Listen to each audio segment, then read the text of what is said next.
Welcome back, ladies and gentlemen, here to the HPL Week 2 Day 2 coverage.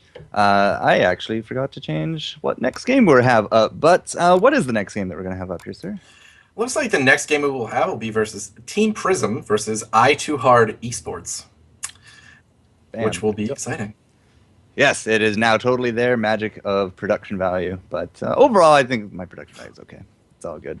We had some breaking news at the end of that game that some people in chat have actually picked up on, but one of the teams here in the HPL League, Team Quality Control, we saw them yesterday actually in day one. They are now officially sponsored by SK Gaming. Congratulations, guys. That's a huge pickup for Heroes. Huge pickup. Doing good. Heroes making its way forward. Going to be the esport we all know and love, and we expect it to be. We got Curse, we got Mind Sanity, we got SK Gaming. I mean, soon we're going to see things like Fnatic coming into here. We have Empire. The OGNs are going to be getting all the various Korean into here. Yeah, Team Empire, you're right. Don't really see them much in at least the games that I follow, like League of Legends. Heroes of Newerth is a very old team now, showing my age. But here's Ender. But Team Empire, yeah, definitely coming in. Love that game. So, yeah, great things for Heroes Esports coming in. Like, I don't see Curse in any of these leagues, but you know, they're definitely there. They're waiting in the wings, and they actually do our post show here at HPL as well.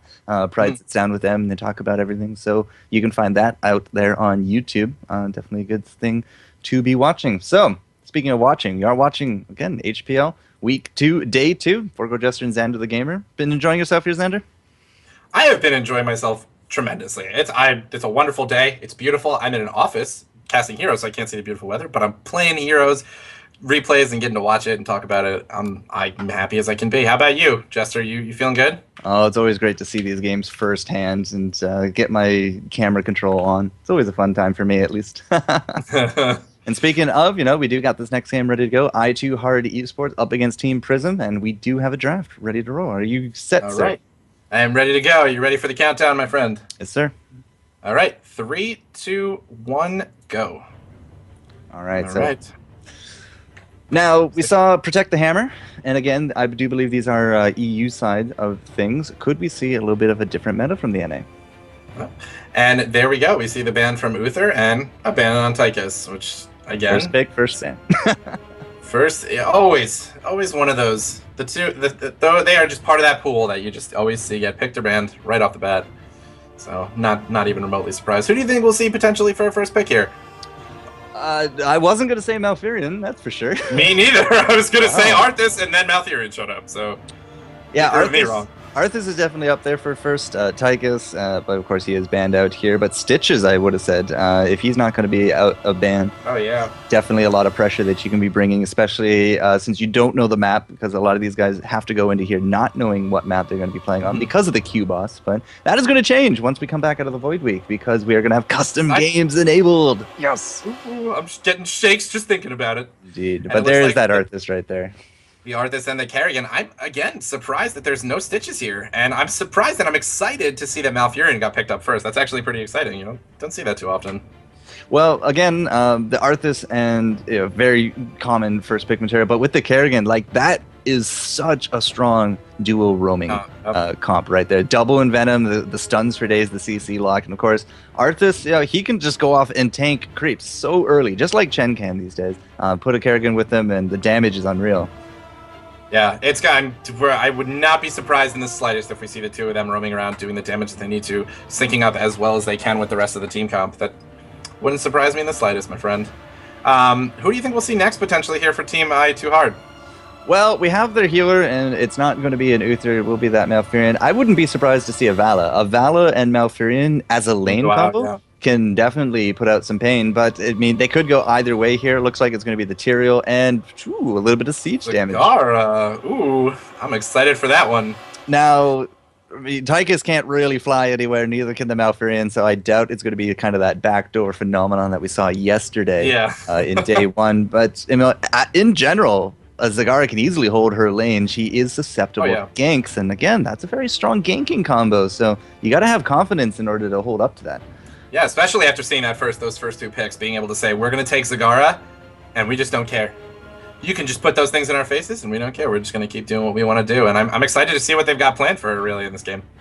Now, we also saw a few atypical picks yesterday. We had an Illidan actually enter the scene there with My Insanity, but we do got the Kerrigan here on Team Prism, so I wouldn't be too surprised to see more of a support in terms of the Tassadar, the Rhaegar, maybe another Tyrande on top of this. Yeah. Tychus is out for the count, but I mean, the only other range is what, Vala or Raynor these days. Yeah, I was about to say I wouldn't be surprised to see the Tassadar come down. Tassadar is so great solo laning, and then having the roaming going on between the other two, it's gonna be great. And then the pickup there on top with Rhaegar, that's gonna be a powerhouse, especially in team fights for them. This is looking like a strong lineup. Bloodlust Archon combo right there. Oh, I mean, boy. That by itself is a team definition.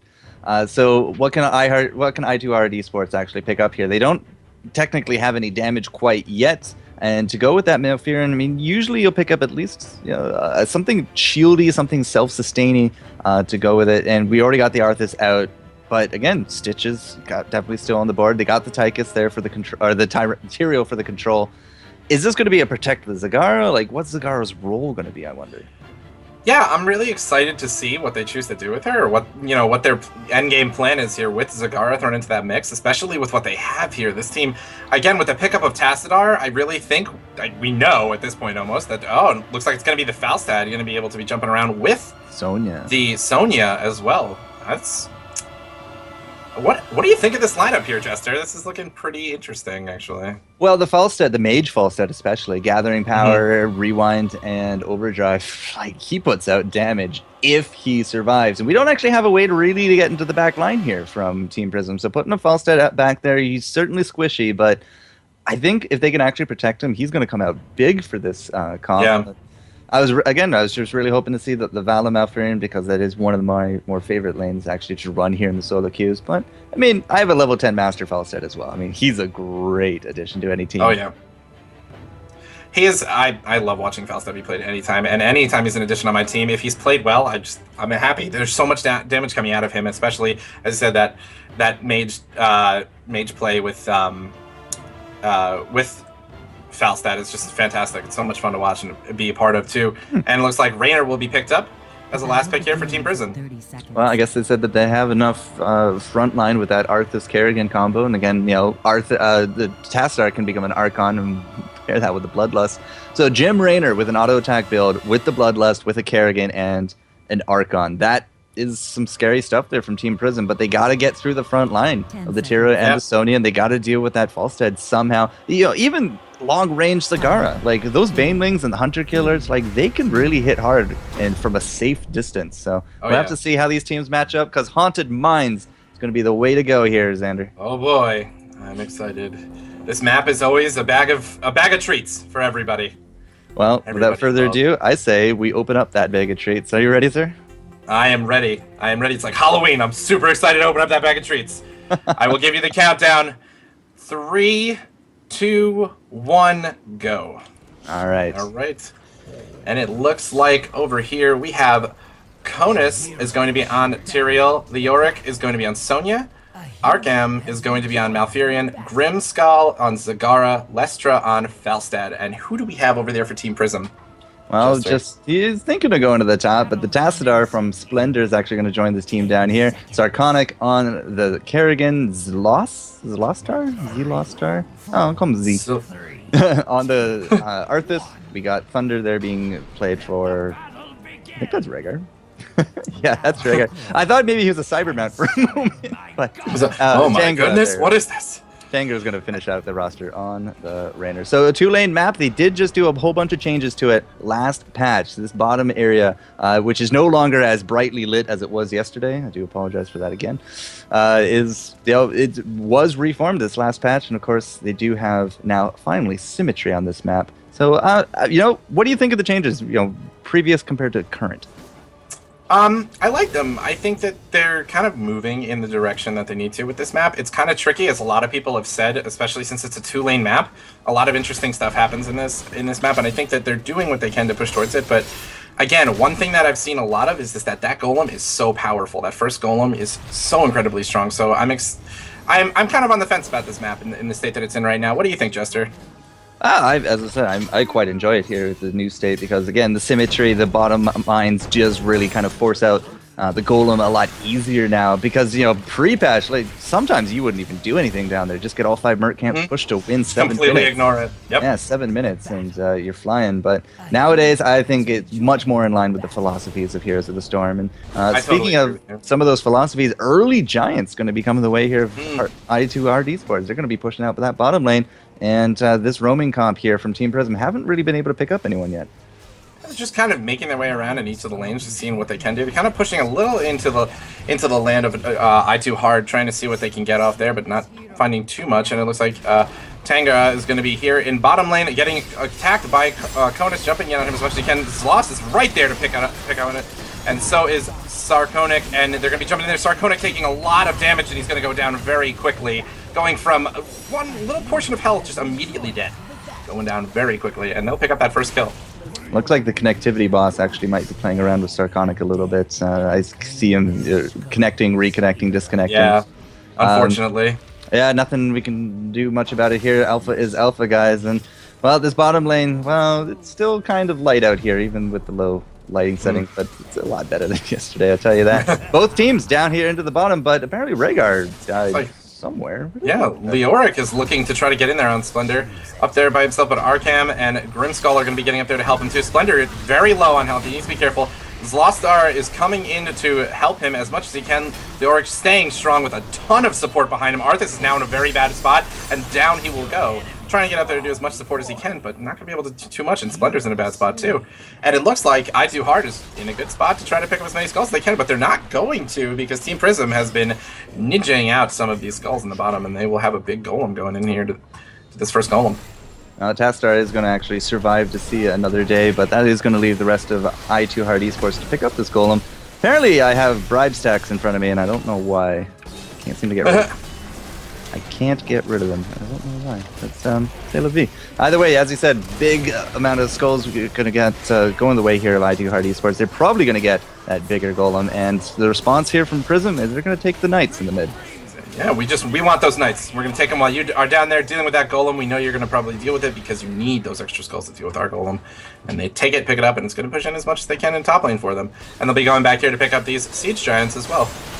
Yeah, unfortunately, it doesn't look like i2Hard eSports is going to let them get a lot with those Knights here. We're intercepted fairly early here by the Barbarian and crew, and I don't think actually any kind of damage is really going to come through with it. Nope. Grimskull on Zagara is just out there lane clearing, and Falstad has been soaking into the bottom lane as well. In terms of level advantage, it will go to iHard, and again, they have that bigger golem, and it's going to be coming down that top lane fairly soon. Looks like jumping in, Grimskull taking a lot of damage. Zagara usually needs to be careful when she gets in there. Cronus jumping in there, trying to do as much damage, going toe-to-toe with Arthas. And no one is going to go down here right now, but here comes this golem. Is going to be pushing right through with i2Hard, and they're going to be making their way forward with this. He's a very powerful, very big golem right now for them. A very, very small golem for Team Prism coming here in the bottom lane. Yeah, look at him. He's so cute. Yeah, those towers. He thinks he can destroy that wall, but he just can't. Yeah, the towers are going to clean it up, and you can see i2Hard is rallying around their big guy up here as well. They're going to be trying to push as much as they can with it, but that's getting caught out. The Howling Blast is going to take him down, and with Kerrigan there to follow up on it as well. So it looks like Arthas will go down as well. Yeah, they traded out kill for kill, and the push is still going. This is Golem only at half hit points. Again, if you can keep your Falstad safe, he's going to be a great addition to the team. If he gets caught out like that, he's not doing anybody any favors. And this Golem is just going to town. Here comes the big punch, and down it goes. Not going to stun anybody. He's going to keep moving forward, and looks like i2Hard will be jumping back, letting him push by himself, and I think they'll be probably going for one of these merc camps to try to pick them up to continue pushing, or they need to deal with that bottom lane. There's a little bit of push going in right there on their wall, but things are looking really strong for them right now. Yeah, definitely the bigger golem made more ingress here into that fort here, up against Team Prism, and Goran's the little bottom one. Yeah, he did take out the gate to his credit, but wasn't new enough to kind of keep that going. The golems are done, so they're the giants are done. They're going to be pushing out here to this bottom lane. The rest of i2Hard is now going to be up top. Let's see if they can do a better job of keeping this Falstad a bit safer here. Yeah, they definitely need to watch his back for him, keep him alive. And yeah, you know, I think this also showcases how much this map has changed a lot recently. And it looks like they'll be jumping in there. Lestra is going to be getting in some damage with his hammer. Sarkonic needs to be careful. And there goes the jump from Falstad, getting him right down. Tangra needs to be careful as both Arthas and Kerrigan went down in that team fight. And Lestra pushing forward to the fight with Leoric. And looks like they will all be pushing in this bottom lane too, right after that nice engagement they had going on right there. That's really fantastic for them. And they'll be pushing down this gate as well. Yeah, but it's too little too late for those Siege Giants. They did just go down. Tassadar, of course, was working his way through them, but getting 2 more kills on the board. It is 6 kills to 1 going the way of i2Hard. They have maintained this level lead. They are on par to hit 10 first, and that's actually that shouldn't be that far off. Because of the multiple soaks that they've been able to do, as well as those kills and that bigger golem. You can see Lester again. He's just going over this top lane. He's looking for that soak because they really want this 10 for this next fight. Yeah, and it looks like Zlos is right out there, getting ready to push through. He's just taking out some of Zagar's creep spread. Always good. It looks like he'll be jumping in right on Leoric. A help from Kerrigan, and down goes Leoric in a bad spot by himself, getting caught out by 4 of the people from Team Prism. And we're just going to be dancing around a little bit more here. Up Just in the doing top. a little dancing, and nothing wrong with that, you know. Yep. Looks like mines are about to pop. Everyone's going to be heading down. Now, we saw some really good ambushes yesterday in day 1, week 1. Sorry, week 2, day 1 yesterday in this actual area. But it does not look like that's going to be in the cards here for Prism. They're just going to go straight for the skulls because they need as many as they can. Need to get that bigger golem this time.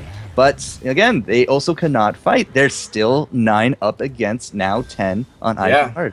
And they need to be careful down here. They have to keep their numbers together because, as you said, they're with that level difference having i2Hard having their ultis. They need to be careful. Tangra sitting down here by himself with all of Team Prism down here, or Team i2Hard. And Tangra's going to get caught out there, and down he will go to the rest of the team. And they will looks like they will be picking up this golem as well. And we cannot see the skull count, but I think that they were able to pick up a fairly decent amount of skulls that time.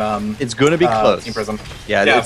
If I had to guess, I'd say it's about 50-50 at this point, because that golem is worth 35. But while i2Hard is down there, you can see Prism. They're going to be taking their advantage here and trying to push it. They're looking for this bottom this bottom fort, because this golem can go straight past it, right to the gates. And we're going to jump in there. There goes the Maw from Zagara. It's going to come up, and there's going to be a great shock and awe by Falstad doing a lot of damage, and they're going to melt behind this. That Bloodlust is not able to do much, and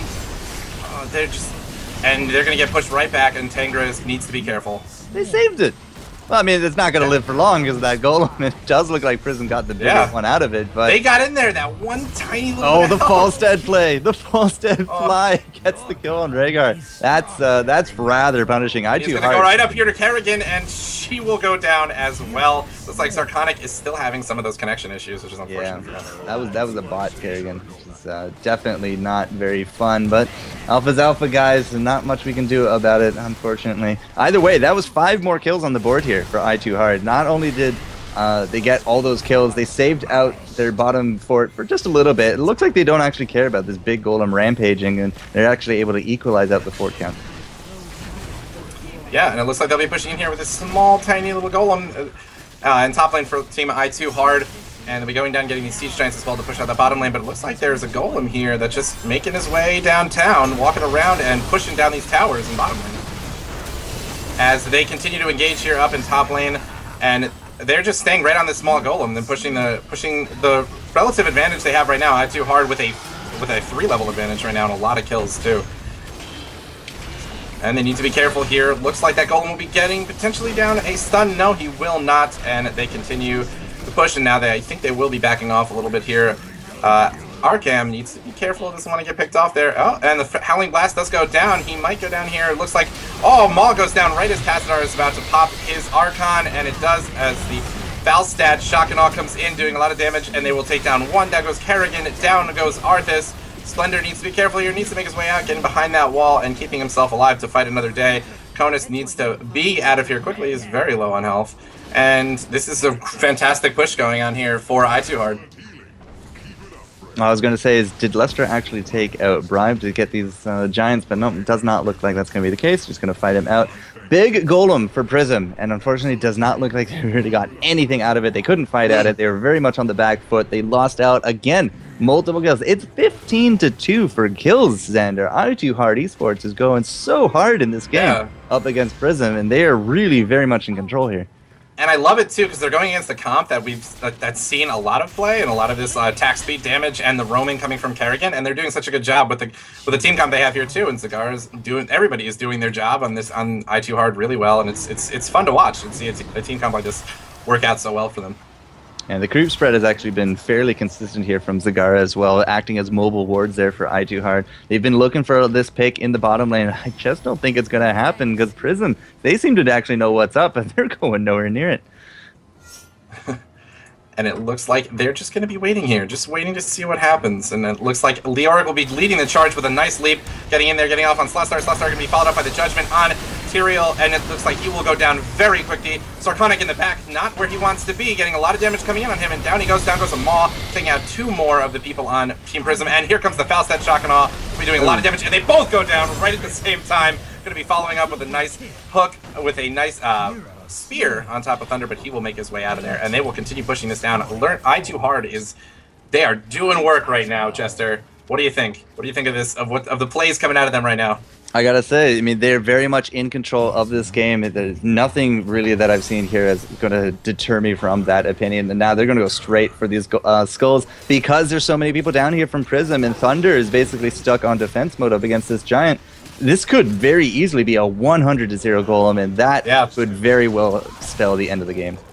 Definitely a huge golem like that, especially with the state that this map is in, could be the absolute game-winning push that they need. Right, they will be using at this point in the game, and it looks like they'll be making their way down to deal with the fact that they know they're down there picking up the skulls. But I don't think they'll be able to get there in time to stop this golem, and as you said, I think this could be the GG if they pick this up here. Zlastar getting in there to try to do as much as he can. Down goes the Sindragosa, getting a slow off on them. Konus is going to jump right in there on Sarconic, but down goes the Bloodlust. Sarconic not able to withstand the damage coming in there. Splendor needs to make his way back, and he's not going to be able to continue doing the damage he needs to do. 1-2 go down. Konus leading the charge towards Splendor, and just not able to make anything happen here, really. They went in there, all-in push. I think they kind of recognized what we were saying. If they're able to pick up this golem, this is going to be the GG for them, and they did everything they could, but doesn't look like it was enough. Still don't know why those lights look so glaring in that bottom, but yeah, again, very big fight, very big pickoffs here from i2Hard, and they do get a 4-for-0 out of it. It wasn't quite 100-0. Let's see, it was 98-2. That's what...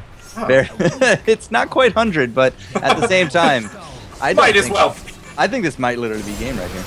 Yeah, I think they're going to stay strong with this basically 6th player for them, having this gigantic golem pushing with them, and they'll just push down this fort very quickly, trying to get in there. Sarconic trying to do what he can. Maelstrom going down, but not able to continue doing enough. Maul goes down, stopping 2 of them from doing much. Thunder, there goes down a nice jump, followed up by a great ulti from Lestra, and that's going to do a lot of damage on them and bring them down 2 players, and I think this is going to be GG here. Chester, what do you think? Yeah, the golem by itself, just going unhindered right through that keep, right here into the core. That's basically it. I mean, i2Hard is up 3 levels. I mean, they only got 2 kills against them here. I mean, they're going to get some kills, but it doesn't matter. The core is busted. It is down for the count, and i2Hard takes home the win here, week 2, day 2. Ooh, and that was wonderful to watch. I enjoyed every minute of that game, and it was exciting to see, again, as you were saying, the changes made to this map, seeing the strength of the golems and seeing the changes in, as you said before too, everyone would just go for all these camps. They wouldn't make their way down there, but I feel like it's becoming a much more dynamic map, and it's exciting to see how people are playing on this map and the pickups that are being made in the game too at this point. It's really exciting. Well, as a lot of people here in the chat are saying, once you're behind in the mines, it's really hard to claw your way back, because if you do not have that map control and those haunted mines come up, you are just not going to be able to get down there in time with a team fight. And your consolation prize is the Mercs, but the Mercs is just so easily dealt with compared to a 100 skull golem. So it would have been interesting had the night camp still had the buff it used to have. Maybe that would have made something different, but we may never know. The good old days. The good old days. The good old sweet buff days. Either way, i2Hard do take game number 4 technically here, as we didn't get to see Wildfire and Team No Breaks, but that leaves us with one more today. And if I take a quick look at the schedule, our last game here for Week 2, Day 2, guys, is going to be Clairvoyant Gaming up against 2Arc Odyssey, who I hear condolences are in order. But at the same time, I hear this game is very special. They did go the way of Old Yeller, but yes, I have heard quite good things about this game, so I'm excited to see what happens. All right, so we're going to take a quick break here, guys. Set up for the last game of today. If you have been liking what you see, what you hear, again, hit that follow button, hit the likes, because Nexus Champ, they're doing the HPL. They're going to be coming back in full force after that Void Week, and they're going to have, a whole cadre of things to be showing you. So, again, any kind of support that you can do is greatly appreciated. We'll see you, not during the intro, but after the break.